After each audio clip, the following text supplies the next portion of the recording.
ஒரு காலத்தில் பசிக்கே இடமில்லாத ஒரு அழகான கிராமம் இருந்தது. அந்த கிராமத்தில் வயல்கள் பசுமையாக இருந்தன, மரங்கள் பழங்களால் நிறைந்திருந்தன. அம்மாக்கள் சமைத்த சாப்பாட்டின் மனம் எங்கும் பரவிக்கொண்டே இருந்தது. ஆனால் அந்த கிராமத்தில் ஒரு சிறிய பிரச்சனை இருந்தது. சில குழந்தைகள் சாப்பாட்டை முழுதாக சாப்பிடாமல் அதை வீணாக்கிக் கொண்டிருந்தார்கள்.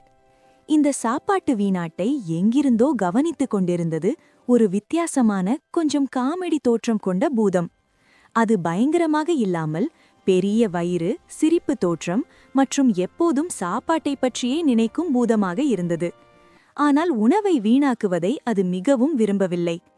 ஒவ்வொரு நாளும் குழந்தைகள் சாப்பாட்டை விட்டு செல்லும் போதெல்லாம் அந்த பூதம் வித்தியாசமான சாகசங்களை செய்யத் தொடங்கியது.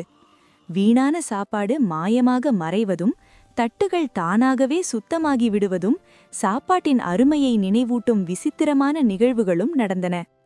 இந்த சாகசங்களின் மூலம் குழந்தைகள் மெதுவாக ஒரு விஷயத்தை உணரத் தொடங்கினார்கள்.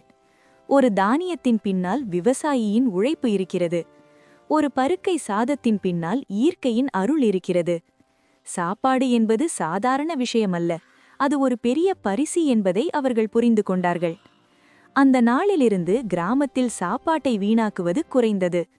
தட்டுகள் சுத்தமாகின, வயிறுகளும் மனங்களும் நிறைந்தன.